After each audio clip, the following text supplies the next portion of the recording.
Brian Grimes, your real estate mentor, back with another action-packed session.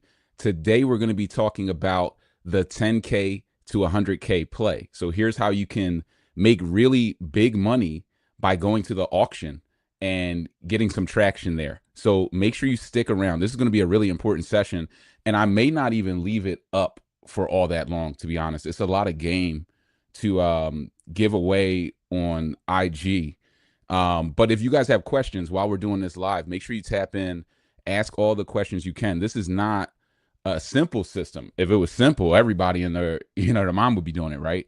It requires some knowledge, but with proper knowledge, you can make a lot of money. You can actually take 10K to an auction and flip that money up pretty quickly. I mean, you could do more than this, but this is just going to be an example of what I've seen recently. And this isn't like fake pricing.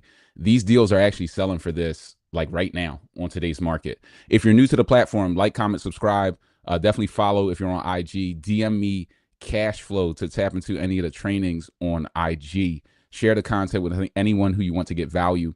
Let me just open this up for us. I want to make sure we can see this properly, and then we'll kind of get a little bit deeper into this training. We have a bunch of platforms for you guys as well. We have the real estate ride along tour, the next real estate ride along January 11th, which is a Saturday in Philly. So if you want to spend the day with me and my team looking at properties, scanning the market, definitely tap in there. We also have the Boots on the Ground program. I only have 1 or 2 spots available for until year end, right? So this is the program where we find, finance, rehab, tenant, and manage properties for you. If you're interested in that type of service, where you just want somebody to step in and kind of do it for you for your first deal, definitely reach out about that, and we will walk you through that process. And then we have our Inner Circle that has a holiday discount right now. So if you want to tap into the Inner Circle program, definitely reach out for that, and we'll get you teed up. That'll teach you kind of everything you need to know, but also how to invest without cash or credit. A lot of people come to me and they're like, Brian, how can I get into this game if I'm starting off with limited cash, maybe no credit, bad credit? We'll teach you that whole game. What we're going to talk about here is kind of part of that. So you can definitely do this auction stuff without having tons of cash, which is shocking to people because you kind of hear otherwise. But I've learned different strategies to actually get financing through the auction. So you just need to stay dialed in there. Let's jump straight into the mindset, and then we will get into the training. Once again, guys, if you have questions, drop them in the chat section. Drop them in the comment section. We'll spend a good amount of time here, but not too much time, maybe like 25, 30 minutes, and then we will get out of here. The mindset for today is no distractions. This is the mindset really for, I would say, until year end, but even moving forward. You should always have all of these mindsets that we're giving you as part of the mindset section of the training. But no distractions, because 2025 will be a year of acceleration or getting left behind, because both are two ends of the same spectrum, right? They're two different ends. You're either going to accelerate in 2025. A lot of you have been thinking about real estate as an opportunity, as a way of making more money. And real estate is, to me, the ultimate high income skill. Like, if you want a high income skill where you can make money from home and also have passive income, so cash flow that grows over the course of time, real estate is it. There are other things, like you can get into trading and other things, but that requires more of a active focus, I would say, than, buy and hold real estate requires to make similar, or if not more, money because of the tax benefits of real estate. But getting that high income skill, if you've been waiting for the right time, 2025 is going to be that year of transition, where a lot of people are going to accelerate. A lot of you guys are going to accelerate, even if it's been taking you time to get results, to find good deals, to learn the right strategy. This is going to be a year where things start to get a little bit easier for you because of deregulation, because of changes in office, because of a lot of different things, because you survived 2024, the year of the dragon, like a very rough year that is still, there's still bombshell news dropping. I think a lot of you probably saw some news drop late last night that was a bit shocking, but there's kind of something every day. But that also means you'll get left behind. So if you sit on the sideline in 2025, if you think 2025 is going to be like every other year and you're just gonna gripe, complain, go to your 9 to 5, and everybody's gonna sit around with you. What you're gonna start to see is other people are accelerating. They're moving past you because it's an easier year. It's a transition year, and a lot of things are changing. Whenever there's transition, there's opportunity. So don't get left behind. Be a part of the acceleration. Start to bet on yourself. Start to invest in yourself. Start to look at that 401k and be like, what is that money doing for me over there? Maybe I should move that over here and take on an investment opportunity, because staying stuck, sitting behind right now with where inflation is going, where prices are going on real estate, on inflation in general, the cost of goods, the cost of living. If you stay stuck, you're going to actually start falling behind, not only to people like me who are out here kind of doing real estate on steroids and really running hard, but just your average Joe, your contemporaries, the person you work with.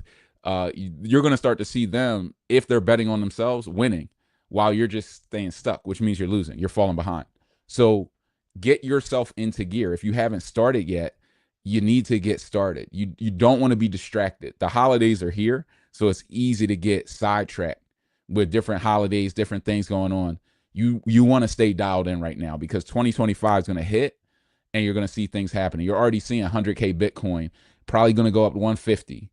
All different types of opportunities, all different types of inflation hitting, Trump tariffs hitting, prices going up. Everything's going to be moving. So it's not the time to just get into the game and try to figure it out. That's the time to already have your game plan together and be taking action. So that's kind of why we're doing this session now. But once again, I'm not going to leave this up forever. So ask your questions, and we will keep flowing through this. So let me drop that mindset because it's in the way. Let's get into some of this. Kabisa said how to transfer title on mortgage from personal to LLC. I'll answer that once we get through the training. I'll come back to that. That's a good question. And guys, you can ask anything real estate related. It doesn't have to be related to the auction, but while we're flowing through this, maybe you want to focus on the auction stuff too. So the 10K to 100K play, how does this work? How do I take 10 grand, go to the auction, and then turn this into like $100,000 at some point? What does that look like? So first, you always have to start with a high level strategy. My high level strategy is affordable housing. I'm always focused on the affordable housing market because the government is. We're having an affordable housing crisis. I could pull up an article right now that I was reading. One of my mentees sent me on Philadelphia Section 8. Philadelphia Section 8 had its waiting list closed in like 2018, 2019. Maybe even as early as 2017. I think it was closed for 5 years. And I think they had about 30,000 people on that waiting list, right? Because people always ask me about Section 8 demand. Are there enough tenants? Are tenants really available in a market like Philly? Okay, so they had 30,000 people in 2017, we'll call it. They closed the list for 5 to 6 years. They open it back up in 2022, 2023. I believe they closed it sometime this year, right? They have 50,000 people on the list. The average wait time is like 10 to 11 years to get approved to be on Section 8. They issued another like 10,000 vouchers, and now they closed the window again, and people are just piling back up on the wait list. So you're talking about tens of thousands of people in one major city. Philly's the 6th largest city in the country, sister city to New York. I mean, it has a lot going for it, but one major city, you have that much demand for affordable housing, for low income and subsidized housing. So getting into the affordable housing space is just smart. There's so much demand that the government can't meet it. So if you build into it, you build into Section 8, or you build into co-living, you start providing affordable housing, you're going to have demand. It's kind of build it and they will come. You will have demand, not only now, but things are getting more expensive. Prices are going up. Inflation is coming. Tariffs are coming. So the crisis is projected to double by 2030. That's in 5 years. So if you start building this stuff, your value is, even if your value doesn't double on your affordable housing asset, it's going to 1.5 on a $200,000 asset, $300,000 asset, like what we'll talk about today. You're going to make 100K in appreciation. Forget about the 10K to 100K we're talking about today. That's not even factoring in the appreciation you're going to get long term. You'll probably make 200K. because you'll make 100K now, and then off of inflation and other things, you'll make even more money. So are you giving out? So you're not giving out money or housing? I'm not even sure what that question is. So let's go over this. So you go for affordable housing. I want to build low income housing. That could be co-living. If you don't know what co-living is, tap into the YouTube channel and check that out. Brian Loves Cash Flow on YouTube. Check that out. Reach out, DM me. We'll get you tapped into co-living. But I'm gonna now go. I'm going to the auction. I'm looking for properties that I can gut renovate, that I can put value adds into, or that I can cosmetically renovate if I want to Section 8 them. I don't need to do a gut renovation on a Section 8 property. I can just add another bedroom, add some value, and kind of make my money. So he says, so you're not giving money out. I'm not Santa Claus, man. I give out knowledge. I can show you, and I would rather, and I would hope all of us are this mindset. I would rather teach you how to feed yourself and your family from real estate than just give you a buck. A buck with inflation is not even worth $1. If I gave you $1 today, in 2025, it wouldn't even be worth $1. It'd be worth 90 cents. If I give you the knowledge of real estate, which I'm giving you for free, all you have to do is stay locked in. If I'm giving you the knowledge of real estate on how to feed yourself and your family for life and build wealth for the next generation, that's the impact I want to have. There are guys out here who just do like, hey, cash giveaways, blow up my channel. But I want to give you like lasting wealth. That's really the mission. And it's a tougher mission because educating people, it takes time. It takes time. People learn on different wavelengths. So you can't teach 3 people the same way. You have to custom tailor it, which is why we focus a lot on one-on-one mentorship here versus just cookie cutter. Are these auctions only available in the Philly area? No, these auctions can be available all across the country. This is just an example of what is available. This is not it by any sense of the imagination. There are auctions in Baltimore. There are auctions in Philly. There are auctions in New York. There are auctions in Connecticut. There are auctions in New Jersey. There are auctions in Delaware. This happens all the time right beneath all of our noses. We're just not paying attention. We don't have the knowledge. Not having knowledge in school, you go from an A to a B. Not having knowledge in real life, you go from staying stuck in a dead end, job making whatever until you're dead, or being in a position to make millions of dollars. Like, that's the difference. So you got to have knowledge today. You have to be able to tap into some of these strategies today. It's just part of the game. Yeah, if you want to learn, I see some people reaching out on IG. Just DM me cash flow. I'll send you access to the trainings. You can lock in with me and my team and kind of learn more. We're happy to help. But education is the key for all of us. You got to get educated. Once you get educated and you become a free thinking investor, it's over. You can kind of do whatever you want. Pick the strategy that works best for you at the time and execute. So the auction, I go to the auction and I'm looking for cheap properties. So I'm looking for properties in C-class neighborhoods that are cheaper, that I can Section 8 or gut renovate, add value to.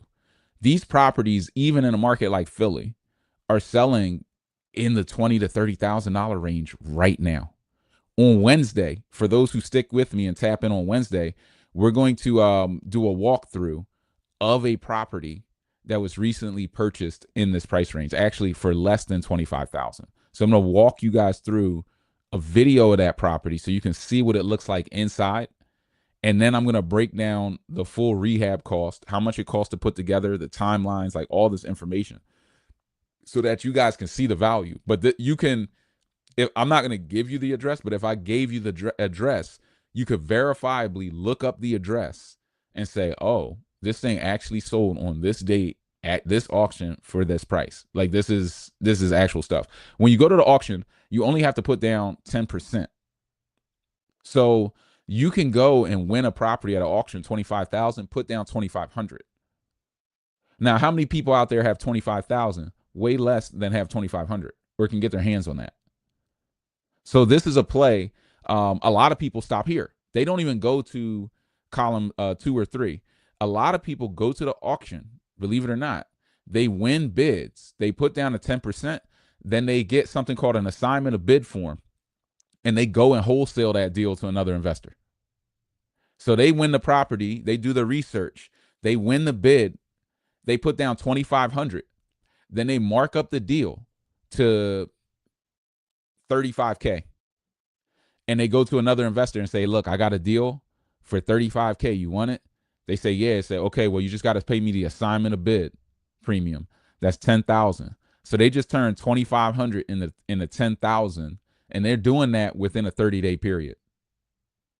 They're doing that within a 30-day window. So that might be a 10, 20-day window. Go get it under contract, put it on Craigslist, send it out to their buyers list, off it in 10, 15 days for 10,000. So now they just, doubled up their money or quadrupled their money. And there's people that's their whole business. They stop. I don't stop there because I believe there's more money on the line. There's 100K of profitability. There's 100K of potential here. I want to see all of it. But there are people of the mindset that they take the 2,500, they dump it, they don't have to deal with rehab. That's how you start to kind of win in this game. If you did one of those deals, let's take that example. You got 2,500, you scraped it together, you partnered up with somebody even. Somebody had an old IRA with 20 grand. You said, pull out 3 grand and give it to me. I'm going to flip it. You put it into a deal, you win the bid for 30,000, you drop your 3K. You're like, cool. You go out, wholesale it, make 12,000, give them their 3,000 back, give them some interest. Now you have your own capital. Now you can start doing your own deals. If you did one of these, the profits you made, you could go out and get 3 more properties. The profit you make from that, you could go out and get 10 properties at the auction, 10 winning bids, and then try to move all of them.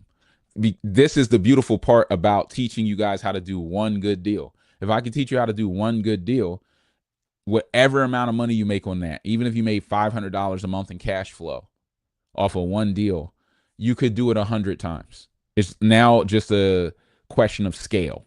How many can you do at once? What's the magnitude? Do you have the lenders who can finance that? That becomes now, your limitation, not the knowledge. This is why just starting off small with one deal can get you where you want to go. That's the whole game. So that's a 30-day winning bid. So you got 30 days to come back with the money, right? So that moves you over to level 2. Guys, if you have questions, drop in the chat section. If you're getting value, like, comment, subscribe, follow me on IG, share the content with someone else who you want to get value, because I'm not leaving this train. I promise you guys, I might not even post this training to IG. Definitely get people tapped in now if you think this is valuable. And getting other people in, it doesn't really create competition for you. It creates other partners that you can do business with over the course of time. It doesn't create competition in that direct way. That's scarcity mindset. You have to have abundance mindset. So 3-bed, 1-bath. I get this property, 25K. It's a 3-bed, 1-bath. I run my numbers on it. It's capable of cash flowing about $700 a month. So after expenses, after I get financing, after I refinance out, I'm looking at all of those numbers, seeing what this can cash flow if I Section 8 it. I can probably rent it for $2,200 a month or something like that. I have to do something called seasoning. This is where we start getting into the weeds, where this becomes not as easy because you need some knowledge on how to navigate it. This is why everybody doesn't do it as well. So I have seasoning in this 4 to 6 month period. I have to do something called quiet title. Quiet title is where I take the property and I hand it over to an attorney. The attorney checks to make sure that the person who lost their property at the auction was served correctly. There's a legal process to this.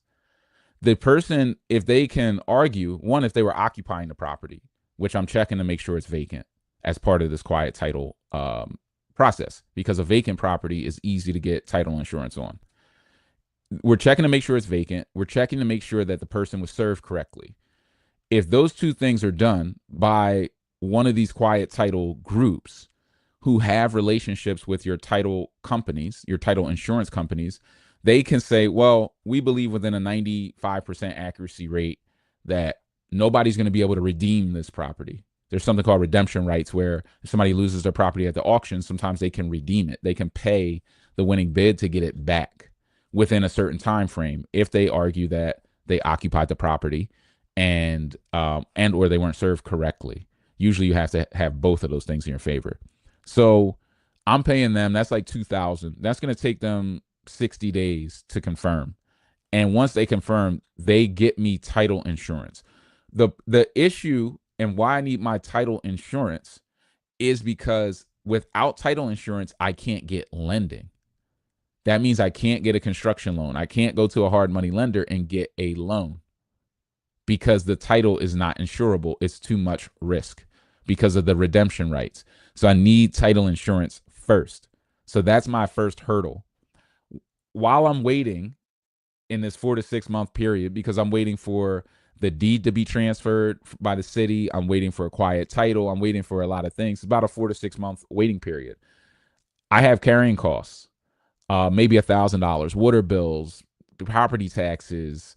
The grass got high. I got a $50 fine on the grass. There's going to be some carrying costs. I put $1,000 in for that.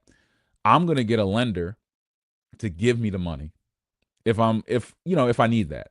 I don't necessarily need that right now, but if I'm just starting this and scaling this, I probably have a lender. I have somebody with a 401k, literally an old IRA, a 401k. Hey, what you got in there? 30K. When are you going to touch that? When you're 59 and a half? Give me 20K. Give me 22K. I'll pay you 20%. You made 4% in your mutual fund last year. I'll get you 20. So they do a little withdrawal or in-service withdrawal, or they do a self-directed IRA. They transfer money out from this old IRA into a self-directed that allows them to directly invest in real estate and or lend on real estate.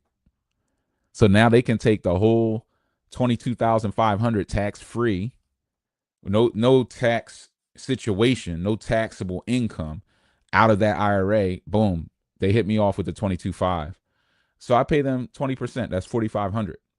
So that's $7,500 in top level fees while I'm sitting here seasoning this property, getting it ready. That's the next level. So I'm in 10K at that point. At this point, I'm all in at around 10,000. Step 3 is the BRRRR strategy. Let me shrink this down a little bit. Guys, if you have questions, comments, drop them in the chat section. Drop them in the comment section, and we will kind of flow through them. I'm just seeing if anybody has any questions. Can you share your due diligence process before bidding on the auction properties to gain clarity in liens? That's a whole nother session. I want to get through this one so that we can stay locked in on the 100K play. That's another session. That's another session, and that's like a masterclass session. But there definitely is a due diligence process when you're going to the auction, how you want to look at your liens. Do you understand what liens get extinguished and which ones can survive? Do you have a good relationship with a title company and an agreement where they'll run title for you for, $100 or something nominal, where you're like, okay, cool. There's different software out there, but every state is different. There are similarities to every auction, but there are what I would call a micro wrinkle, which is a very small difference or variation that has a very large impact, a butterfly effect impact. And it can really kind of knock you out of the game. BRRRR strategy. Let's get into this. And guys, if you're interested in any of the programs we have or booking a call with me and my team, if you're on YouTube, you can click the links in the description. If you're on IG, just DM me 𝐋𝐄𝐓'𝐒. Connect with me and my team, get the free trainings, get laced up. The BRRRR strategy. So this property, this is mental gymnastics a bit, but follow me here. I bought the property for $25,000, but then I seasoned it and I inspected it. I looked at it. It's in good condition. And I quieted the title. So I got it title insurable. I put value into this property. Believe it or not, I've created $50,000 of equity already. Even without doing any rehab, I created 50K. Because the as-is value is now 75,000. It now has a as-is value that is comparable to any other property that is on the market. Any other property on the MLS that is selling right now, we now have that comparable value. So my property already has 50K of sweat equity in it just from getting the title insurable and getting everything ready. So now that I have this property that's worth $75,000, kind of like cash in a sense, because there's no mortgage. I have a private loan with my private money lender who gave me the capital to acquire the property, but the property is owned with cash. There is no mortgage against the actual property at this point in time. So when I go to a hard money lender, I say, hey, I got this property. It's worth $75,000. I own it cash. The ARV is $250,000. I've already done that research before the auction. I know that a 30-year mortgage lender will give me 75% of 250. That's 187.5. That's my top line number that I'm working backwards from. I purchased it for 25,000. I put in 80,000 a rehab. So I actually get in there. I put a budget together. I get a bid confirmed by my contractor, and he's ready to rock and roll. He's like, yeah, give me 80, soup to nuts. It's done. Give me 80 and give me, 3 months, and I'll turn this deal around. Done. It's a handoff. Good. And then my fees, my lending fees for the construction loan, carrying costs, the refinance, about 20,000. Because it's a smaller loan. It's a 100K loan. 20,000 is probably aggressive, but I'd rather be aggressive with my budgeting versus being very tight with my budgeting and then constantly going over. I don't want to be too conservative with my budgeting because then I'm going to miss out on too many opportunities. I want to find that middle ground, but I want to try to factor some things in. 20K. Okay.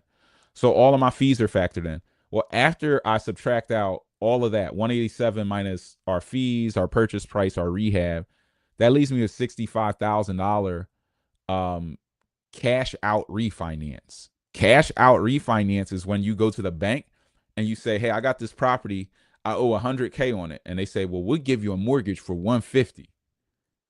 So then they take out of that 150, 100K goes to pay off the old mortgage and 50K goes in your pocket. Tax free. That's called a cash out refinance. Cash out refis. And they're going to be coming back into the market in 2025 with where rates will be and where prices will be. Prices are going up. You know why prices are going up? Because of inflation and tariffs. If it costs more to build, it's going to cost more to buy. That's the game. So prices are going up. Spreads are going to widen. Rates should be going down. So this is 65,000 tax free.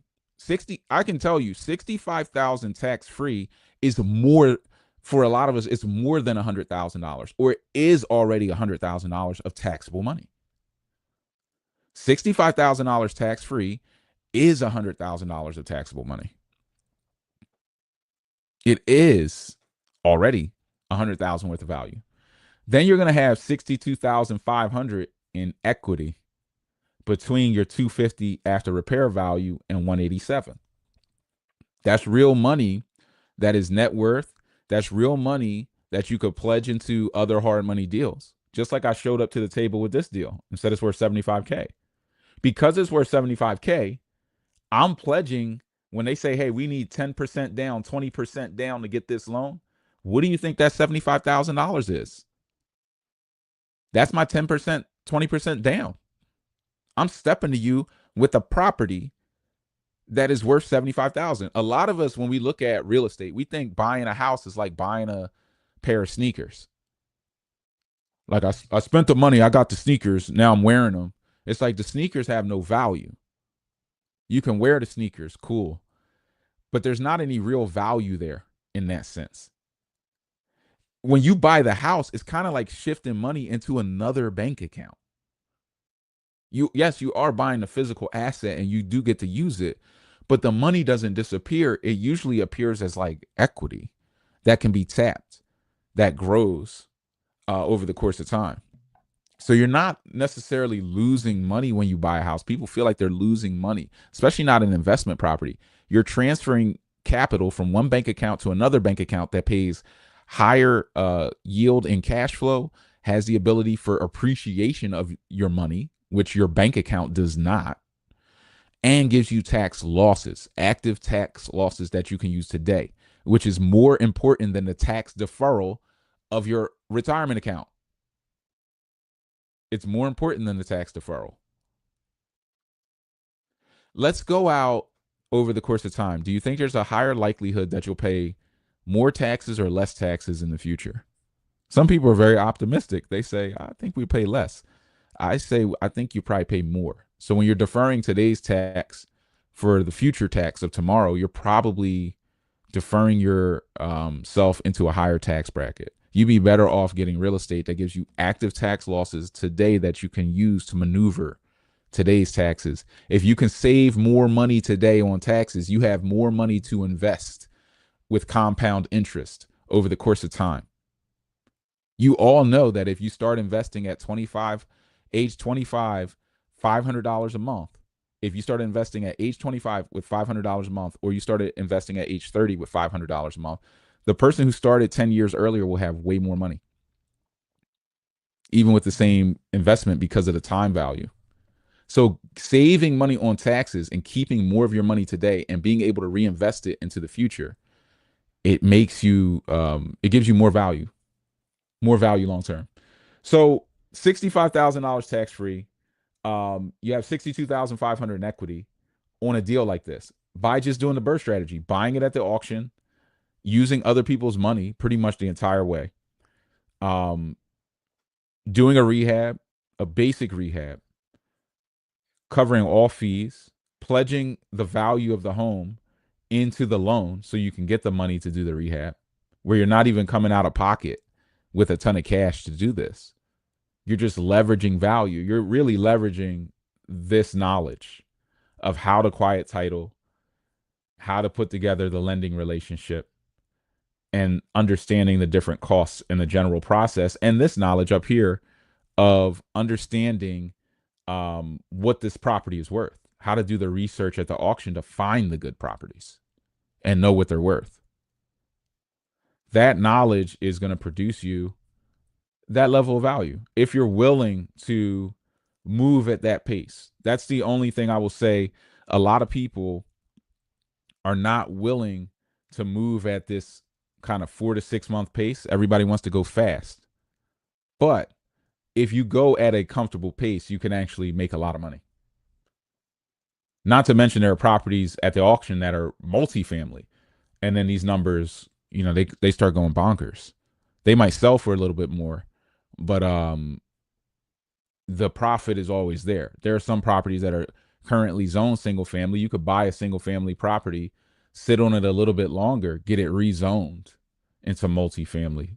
Now you get $150K pop because you turned a single into a multi. There's a lot of levels and layers to this, but this is the general idea that you need to digest and really start to take seriously. This is an easy entryway into real estate. You actually have to be more talented when you move faster. Moving faster requires talent. Speed is talent. Speed is not easy. It is not easy at all. It's high level talent. My first deal I did, it took me 8 months, and it didn't cost that much. I was able to do it cheaply, but it took about 8 months, right? The next deal I did after that, the very next deal, took me 8 weeks because of the knowledge, understanding the process, being able to move faster. So it actually takes a lot of talent to move fast. If you come into this game, you're moving slow like this, you can make a lot of money, but it's going to take a longer period of time. But arguably, it can be a better way to start, because going slow, starting small, having more wiggle room. When you're buying at 25,000, it's very hard to lose. Very hard to lose buying a property at 25,000 that has a 10x upside. You're buying it for 10 cents on the dollar. I give you $1, you give me 10, you give me back 10 cents. Like you're getting really good value 10 cents on the dollar. Hard to lose buying a property for 25K that's worth 250 because you have $225,000 worth of room to put rehab into. And a property this small, 1,200 square feet, you could gut renovate it for 120,000. You could full gut renovate it for 120K. Maybe even like 110, 105. You could gut it. So it's almost impossible. I will say, unless you got burned on rehab, which is where a lot of people are like, well, damn, this all sounds good, but I don't have a rehab crew. I don't know how to build houses. That's why you need education. That's why you need to tap into something like our 100 Keys Masterclass. Not that that's the only thing out there, but at least you can learn the full gut renovation process, different timelines, and information that will pull you into it a little bit more. Boots on the ground. It's like if we build a house for you and you take the time to watch the inspection videos and watch the house be built, you will see different information that you otherwise just would not have. And you're getting in the boots on the ground the deal analysis. If you pay attention to the deal analysis, you will see the cost of construction across multiple types of structures, multifamily, single family, flips, buy and holds, and you will start to understand this rehab number. Once you take out that factor, I would say it's impossible to lose on this deal. Where could you actually lose? If you buy for 25,000 and your worst case with a reasonable construction crew is 120,000. So you're in at 150 on an asset that's worth 250. That's a win. That's a deal you could do a no doc loan. Even if you had bad credit, you could probably no doc it, still refinance out of it, just at a higher rate, but it wouldn't hurt as much because the total loan amount would be lower, 150, 160. The difference between 7 to 9%, it may not matter as much. You'll still cash flow. You'll get money. You'll move to the next deal. So the big areas of risk still with this strategy would be rehab.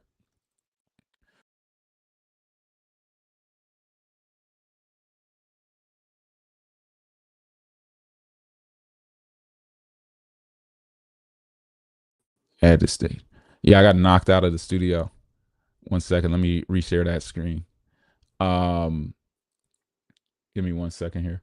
If you don't want to do the rehab, you can still come in here and just assign this bid over to somebody. I don't want to do the rehab. I'm just going to do the assignment of bid. I'm going to go to the auction. I'm going to do all the research. I'm going to win. I'm going to put down 10%. I have 30 days to come up with the rest of the money. And I'm going to sell it to somebody else at a marked up price. And I'll double my money. I'll make 5,000. I'll make 6,000. I'm going to try to do 2-3 deals a month. That's a whole business. Go to the auction, 2-3 deals a month. Assignment of bid. Make your money. That's a whole business. Now, you're not solving anybody's problems because the person who you sell to still has to understand this seasoning aspect and how to quiet the title. So there's going to be a limited pool. You're really selling to sophisticated people. You might sell one of these properties to somebody who really doesn't know what they're doing. And it's like, oh, I'll just buy it and sit on it for a couple of years and then I'll figure it out. You'll sell to them too. But your repeat buyers are going to be investors who understand seasoning and all these things. Investors negotiate a little harder. So your profits won't be as big unless you have a bigger buyers list who just sits on, if you have a buyers list of people with $500,000 cash and they just want to acquire properties and hang on to them and move slow, which sometimes big money is not trying to move fast, just move slow, make a nice return. You could put a play together and you cannot touch the rehab at all and still make a profit. So that's your 10K to 100K play. I'm going to get into some questions here. They don't have to be related to auction. It could be anything on real estate, but I'll get into some of these questions and then we'll call it. And once again, we're going to do a session on Wednesday. I'll have to figure out the time. Sometime probably around noon Eastern. Maybe 1 o'clock, 2 o'clock Eastern, actually. 2 o'clock Eastern, 11 a.m. Pacific. That's probably the time we'll run it. We'll do a session where I'll walk you guys through an actual property that sold for less than 25,000 within the last month. So you can see actively what's happening behind the scenes. And this is just an example of what happens all across the country. There are land deals that are selling for, $250, $500, $1,000 an acre. There's land everywhere. There's all types of stuff happening at these auctions. You just have to, you really, what I will say, um, because I've seen people make mistakes at the auction too. You can go to the auction, not know what you're doing. Boom, you blew 20 grand because you didn't know what you were doing. You blew 30 grand. It happens all the time. It happens all the time because sometimes people think, oh, I don't need to invest in my education. I can figure that out. I can learn that for free on the internet.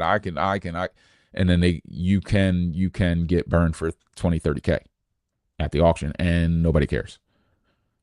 You'll run over to the sheriff. I thought this. Can I get? No. All sales are final, bro. Here's your assignment of bid form. Go try to sell it to somebody else. I don't know. But if you don't have the rest of the money, we're keeping your deposit. Or sometimes people don't understand until they already gave the rest of the money. Then they get into the deal and they're like, damn, this deal's not worth anything. So you have to have knowledge of the process, or you have to work with somebody who has knowledge. You only need to work with somebody who has knowledge a couple of times, maybe once or twice, and you could pick it up without the mistakes. Or you could learn the hard way with the mistakes. With the mistakes going to cost you 100K. It's going to be the 100K to 10K play. This is the 10K to 100K play. The 100K to 10K play is run into an auction with 100K and you'll probably walk out with 10. You'll probably walk out with 10 after making 90,000 of mistakes. So it happens all the time. It hurts. It's a lesson. Hey, you just lost 20K. Sorry, you didn't have your tax clearance correct. So you can't close on the property. You just lost your deposit. Sorry. And you're like, damn, I could have put 5 grand in the trash can and burned it and had more fun. So that is that. Let's get into some of these questions. Do you think it's okay to use a line of credit to scale up in real estate? Absolutely. I think a line of credit, I'll bring that question up. I think a line of credit can be it can be really valuable at the end of the day. Having a line of credit, having a home equity line, these things are going to save you money because now you don't have to use construction lenders. You don't have to deal with hard money lenders if you have a big enough line. A lot of investors from California have those lines of credit because their property values increase so much over the course of time. They have these huge home equity lines where they can go get 500,000, 600,000. And if they're smart, they start investing out of state with that. Because the 500,000, 600K, it doesn't go that far in LA. But if you take that money and you go and invest out of state in cheaper markets with high cash flow, you can now do stuff like this. You got $500,000 and you're not parking a little bit of capital at the auction and trying to turn it into some value. I mean, maybe you don't need to, but if you're like most people and you're trying to work your way out, this is what you want to do. If you can leverage a line, if you can leverage business credit or other things, as long as you're doing it wisely. Like I think for like a business credit move, which a lot of people are doing today, more than I've ever seen. If you're kind of doing that type of thing, hey, I'm going to get the business credit cards and get the intro rates, 18 months, no interest, and do that, but then not educate yourself properly, you're crazy. Because I've also seen the people with the business credit that ran in and blew it at the auction. Now they just owe the money back, because it's business credit, but you most of the time will have to guarantee it. Unless you get really advanced, you'll have to guarantee it still. So you're still going to be on the hook for it to a degree. So you have to educate yourself first. You have to educate. Go to the auction. Talk to people who bought from the auction. understand your deal analysis, what's a good property, different ways of inspecting it, what the rules are on inspecting before or after the auction. You have to do that research. You have to, and I would invest in that research to accelerate. It's not that you can't try to figure anything out about anything on your own. That's not the question to ask yourself, actually. The question to ask yourself is, do you have time to waste trying to figure it out when you could accelerate faster? That's the real question to ask yourself. Are you a person, are you a time waster, meaning you waste your own time to get a result? You would rather go slow as hell to get a result. This is going slow by process, by procedure, but I'm talking about going slow to even get the information to be able to take action. See, this is a slow process. You're gonna do one, maybe two of these in your first year. But how long is it going to take you to get the knowledge to even be able to execute? That might take you 10 years. That might take you 5 years because you want to figure it out. Are you wasting your own time to get a result? Like, everybody kind of has to ask themselves that question. Do you want to accelerate, or do you want to go slow trying to figure it out?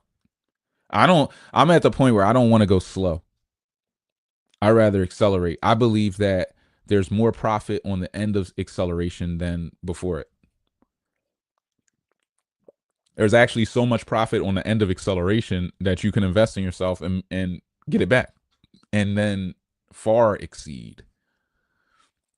Far exceed. A lot haven't had that experience yet of investing in self and then far exceeding whatever your target was, but you can do that. But when you see yourself accelerating, you're going to want more acceleration. You're not going to want to learn slow. You want to learn fast and then take your time with the implementation of what you learned. A lot of us learn so slow that by the time we learn anything, we're so hyped to get into a deal, you run into a bad deal. Run into a bad deal. Happens all the time. So auction properties take around 6 months in order to move forward with them. Not all. I'm giving you an example of an auction in Philly. But this is not all. Some auctions are moving fast. For instance, if I buy an auction property in Baltimore, it comes title insured, because the way that they auction off properties in Baltimore is a foreclosure process. The foreclosure process, it's already been going on for 2 years.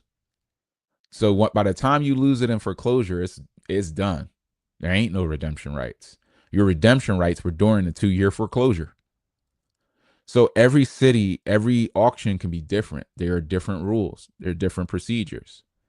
In Philly, I can't inspect the property before the auction. In Baltimore, I can. I can go right in. They'll give me the lockbox code. In Cleveland, it's different. In Pittsburgh, it's different. In Delaware, it's different. Every auction is different. But even in an auction that did take 6 months, like this, if I can buy properties for 10 cents on a dollar, I'm telling you, these properties are selling for 75,000. Like, these aren't, I know everything's like YouTubey and Instagrammy and everything, but these are actual numbers. Like, these properties are selling for $75,000 to $82,000, $85,000 on the market right now. And people are grabbing them off the auction for 25,000 right now. I'm not kidding. This is happening right now. If you don't believe it, just go look. You can go research all of this stuff. You can go look up, go on Redfin, go look at Philly, go see what properties that are selling for. You can go to sold last 3 months, set a screen for everything that's sold in Philly under $100,000 single family, and put a max cap on like 1,400 square feet. And you can look and you'll be like, okay, damn, that shit sold for 72,000. It looks horrible. It looks like something you could buy at a tax sale. You're now creating. It didn't used to be like this. You could still buy at the auction. Let's say pre-COVID, you could buy at the auction 19, 18, 19,000, 22,000. But The as is was like 45 to 50,000. So I'm seeing now a spread here of, okay, it went up percentage wise pretty high from 18 to 25,000. Percentage wise is pretty high.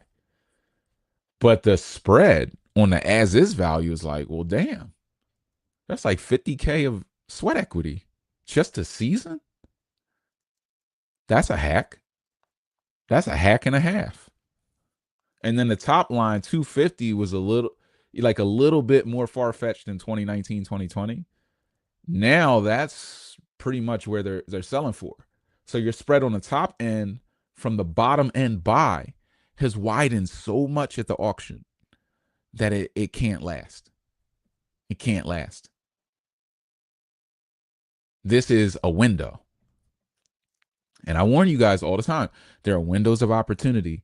And if they open up and you're not ready, then you're going to miss it. This is one of them. This won't last more than a year.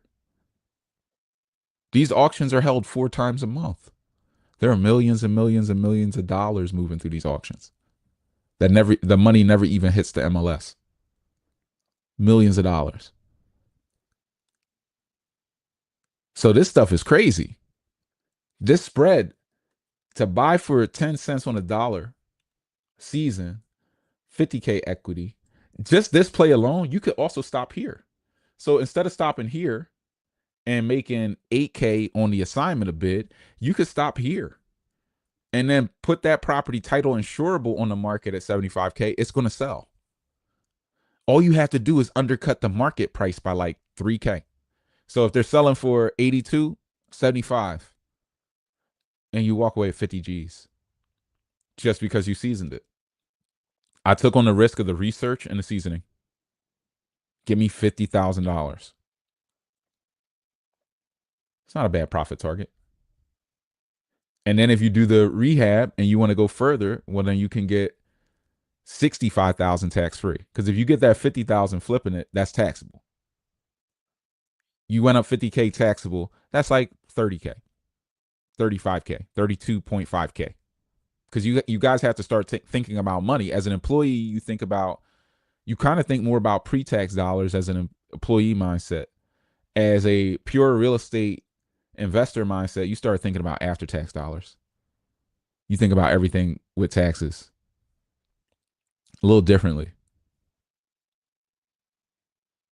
Employee mindset, they kind of teach you like, oh, I make 120,000. It's like, no, you don't. You make whatever you can keep. You make whatever you can keep. So you keep now 65,000 tax free instead of the 50K.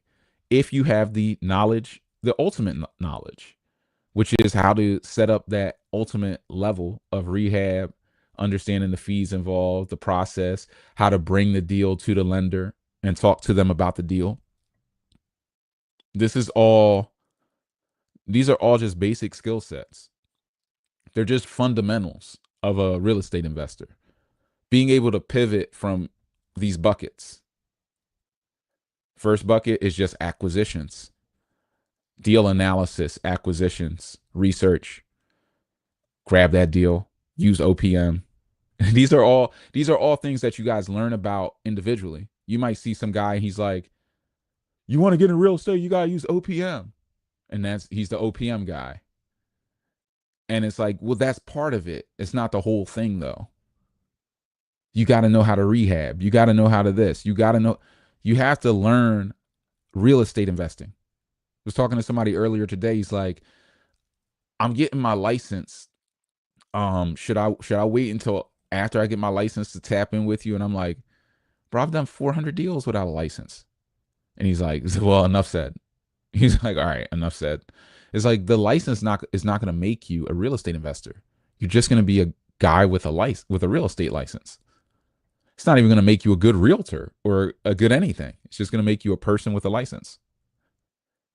You have to get knowledge from people who are out kind of moving and shaking and making it happen. But with the knowledge, I mean, you can do a lot. So it depends on where you want to stop. Just using OPM, you start weaving that into your strategy, understanding how OPM works and how to structure deals and how to bring in and build a private money lender. A lot of people, Brian, where do I find a private money lender? You don't find them, you build them. You don't find a private money lender, you build a private money lender. You build one. Hey, you got a 401k, you got an old IRA, you're not doing anything. Let's come over here. You just built a private money lender. OPM, other people's money. Other people's money. You build a private money lender. You don't find them. You build them. They're already there. But that's just part of it. You also have to have the title work background on how to deal with the title people and how legal is handling it. And then you have to have the construction hat on how to actually execute. And then there are more hats. Let's see if we have any final questions. Guys, if you got value, like, comment, subscribe. Leave a comment that says I subscribed. DM me cash flow if you're on IG. Yeah, you got the 10%. During the title process, what happens if negative items are found? It depends. I mean, some items can be navigated, some can't. Some auctions limit the ability for that. Like, for instance, in Baltimore, because it is a foreclosure auction, you have full title run. So you close with full title. They guarantee title clear. It has to close clear. So if it couldn't, then you would just get refunded. It works differently. In Philly, because it's a tax sale, it wipes out other liens. A municipal lien has lien seniority. Somebody asked me to get into the class on that, but like tonight, but that it's a whole nother thing. But because it has lien seniority, it wipes out all other liens except for a state tax or like IRS lien, because they have superiority even to the municipal liens, so they don't wipe those out. So those are the things that you have to check for. And if that was attached to the property, a tax lien, not a city tax, but actual state or federal. Not, I don't think the Fed can do it. The state can, though, if it's a state tax. So it could be like you owned another business, you owned a dry cleaners, and it didn't pay its taxes to the state. So then it got a state tax due bill that went past due, and then that got attached to the actual property. And then you have to go through a process to get it unattached. But back at during a certain period of time, they were able to attach to the property and then transfer with the property. Now you can kind of get them detached. So there's different levels to this thing, which is why I'm saying, like, you want to get educated. You don't want to run in and then have that happen to you. Now this turned into a 2-year ordeal. For me, as I was scaling, and going really fast. I don't really go that fast anymore. But you know, if I go and buy 20 properties from the auction and one of them has an issue like that, you just okay. You push through, you kind of learn the ropes, and you're like, all right, that's cool. But if and it doesn't matter because there's 19 other ones, and it's like, well, we'll just execute on these, and we'll put that one on the back burner, and just bring it back. It's not going to sink the operation. It's a deal. This is a different mindset. But if you're just getting started, this is your deal, your first deal and your only deal, and you run into that, you're out of the game for 2 years. We'll see you in 2027. We'll see you in 2027. And you get left behind by some people because you didn't want to accelerate the other way, which will also be a lower cost. You didn't want to invest kind of more in your education and lock in. You wanted to learn from the process. So now you're learning from the process. You will learn either way. One is just substantially faster. What is better to get liquidity to get into real estate investing, an IRA, a TIA, CREFT, or Vanguard? I mean, an IRA, if you have an old IRA or you have like a 403B, if you can do in-service withdrawals or some type of in-service transfer rollover into a self-directed IRA, that could be a move depending on how large that IRA is and where you're investing. If you're investing in some of these cheaper markets like I focus in, you can still buy properties and transact with smaller, what I would consider like smaller sized IRAs. That being said, I've seen people with $1 million, 1.2 million in their IRA. And it's like, you could flip houses with your retirement account, cash. And why wouldn't you? And all the profits you make would go back into your retirement account tax free until you're ready to use it. So you can just take your retirement account and keep flipping it in real estate, or buy a bunch of rentals, or buy an apartment complex. There's a lot you can do with a sizable IRA in a affordable city in an affordable market. So, I've seen a lot. I get to work with a lot of you guys out there, so I get to see a lot of strategies. Everybody's doing everybody's doing things um in a different way, all intelligent, all focused, but different ways. There's many ways to make money in this game. Some people flip, some people hold, some people hit the auction, some people hit the wholesale market really hard, some people go off market, like we're going off market in the boots on the ground program. So that's kind of happening like all day. We're sourcing a few deals. We have a few fish on the line right now, a few people on the hook with some deals, with some profitable deals that'll go to boots on the ground members. But yeah, it just depends. Either way you get it, you just want to ask if you could do in service, or how you can roll over that money into a self-directed IRA.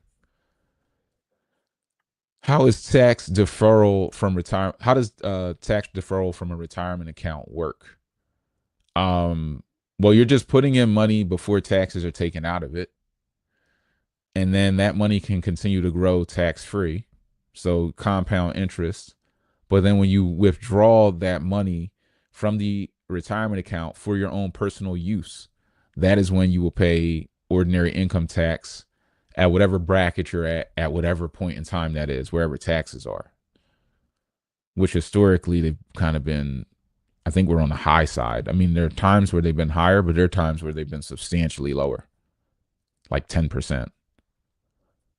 Right now, a lot, some people, I saw if you make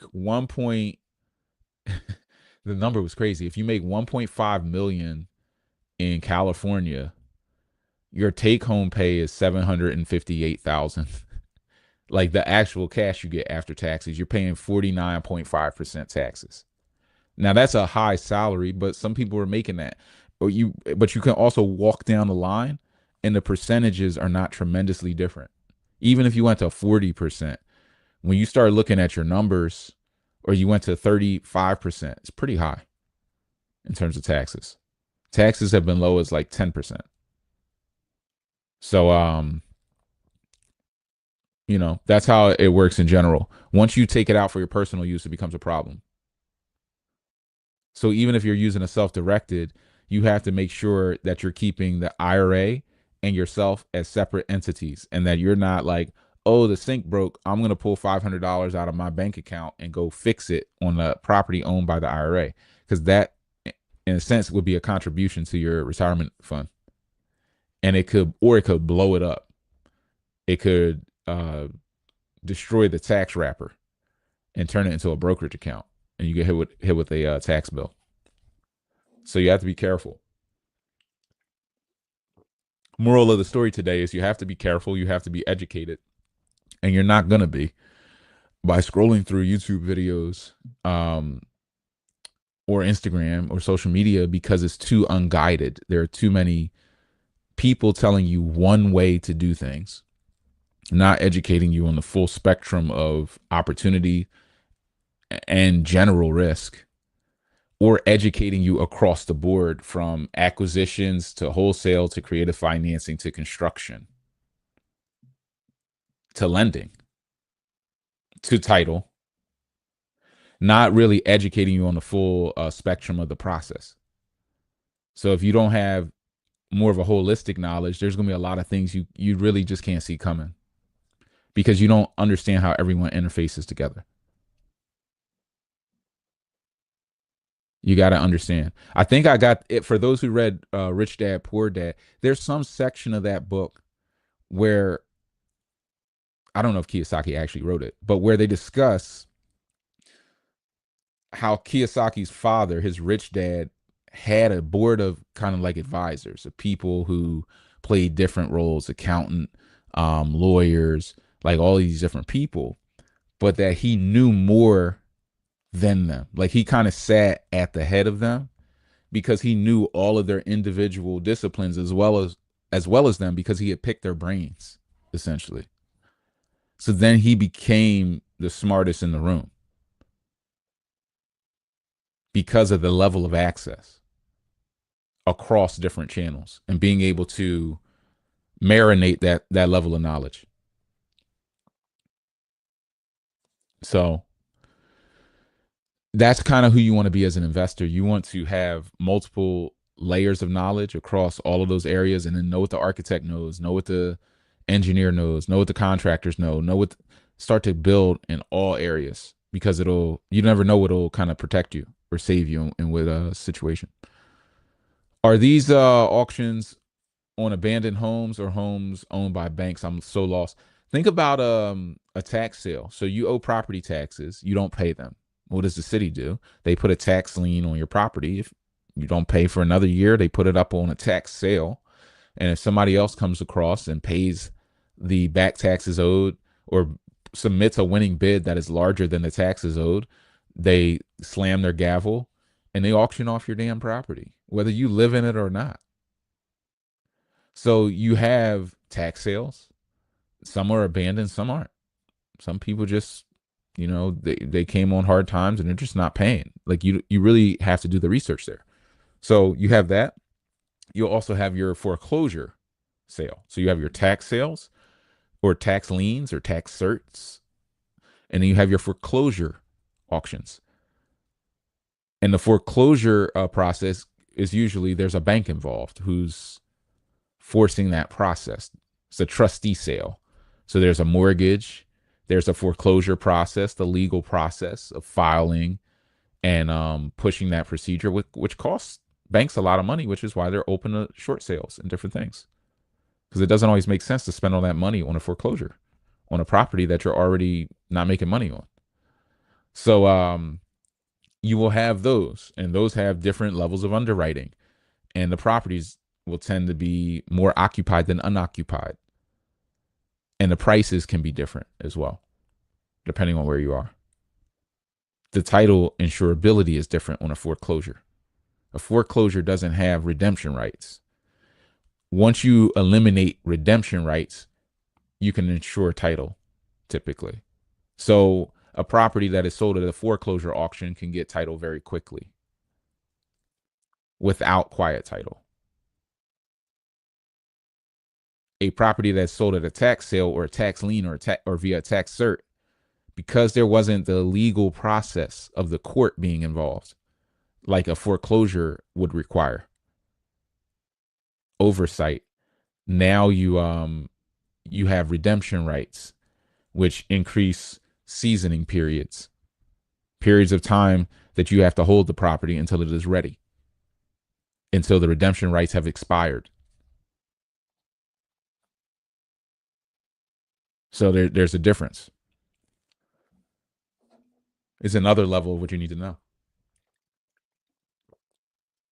How to research depending upon which level auction it is.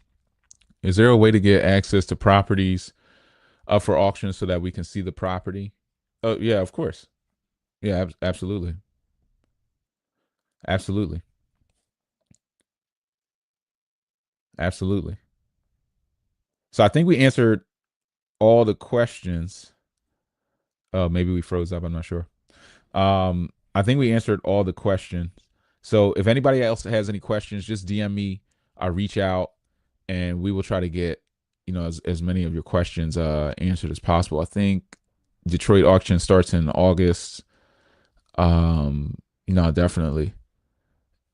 There are auctions all the time. Every month there are multiple auctions. So guys, hope that helps. If you want to tap in with me and my team, you can click the links in the description. And You can always book a call with me and my team, tap into the free trainings that we have for you. DM me cash flow if you're on IG. On Wednesday, we're going to try to, somebody said, got to say you don't try and gatekeep info. No, there's no gatekeeping over here. Everybody who's kind of around knows that, who's been around for a while. So you guys can definitely stay locked in for actual knowledge. And there's a lot of knowledge on the YouTube channel. If you're on IG, go to YouTube, Brian Loves Cash Flow, and there's years of this stuff. So you can, educate yourselves. But like I said, if you want to accelerate, you have to tap in. The direct path is the direct path. DM me cash flow. Don't comment it. The direct path is the direct path, man. So in order to accelerate, in my opinion, you want to go fast. You're better off trying to get in front of all of the knowledge in a condensed way versus trying to piece it together when you don't even know what it is. You don't even know the depth of knowledge that you need, or when you have enough to really take action, or how to protect yourself. It's going into a heavyweight bout with no boxing skills. I mean, this game is not, this is a serious game. If you get good at it, you can make serious money. But if you're bad at it, you can get seriously banged up. You can get seriously banged up. Sometimes even if you're good at it, you can get seriously banged up. It's not a easy game, but it's $1 trillion industry. There's a lot of opportunity. So for those who are kind of rocking and rolling in 2025, they're going to have a lot of fun. That I can definitely tell you. But definitely stay locked in. And if you're interested in our programs, like I said, we have the Real Estate Ride Along Tour. Come spend a day with me January 11th in Philly. We'll probably see like 20 properties. We have, I think we have 20 properties closing this month for the rest of the month between now and the end. That to me is insane within the Boots on the Ground program. But it's going to be a doozy. We're going to be building all through 2025. We may do 200 deals. Who knows? So if you're interested in that, we have 1 or 2 spots available right now where we find finance, rehab, tenant, and managed properties for you in Philly. And then we're going to roll into Baltimore. Just reach out and they said this, and this is the off season. Yeah, this is the off season. I've been on this journey for over a decade now. So it feels like I don't know what I was doing before this, but somebody asked how long have I been on the journey. It feels like I don't really know what I've been doing before this, because it's like a different life in a sense. Almost like what would I be doing without real estate? What would I even do all day? I don't quite know. But real estate to me has been like the ultimate asset class to focus on, because people always write it off. They're always like, oh, real estate, oh, you can't do that anymore. Oh, there's always the naysayers, and there's more naysayers than people who actually know what they're doing and are executing. But then when you kind of meet those people who can actually navigate and execute, I'm one of them. I'm not the only one. I'm not arrogant. There are people out there who can, and others. I just met one this weekend. But when you meet them, it's like, yeah, there's less of us out here than there are naysayers for sure. And you see them getting results and doing their thing. People share information. I think one of the most powerful parts of our mentorship program is really kind of like the inner circle experience, to see other people across the country who are doing it and be able to network with them, even outside of the Boots on the Ground program where we're building the houses for you and doing that stuff. But getting to meet other people who are investors. There's also people there who are doing no cash, no credit deals. So, there's a lot of that. He said, am I using eCam? I just, how we doing? Roy, we got to reconnect, man. It's been about a year now. We should definitely reconnect. No, I just got one of those new I had to upgrade the iPad. I had to upgrade the laptop because it was just getting washed out. It was too old, it was moving too slow. Yeah, Roy, let's definitely connect, man. I love I watch your journey from the sidelines, man, and cheer you on. So definitely appreciate you. Well, guys, hope that helps. Want to get you guys this information. Share it with some people who you want to get value. Stay locked in. DM me if you're interested in any of our programs. Come spend a day with me in January.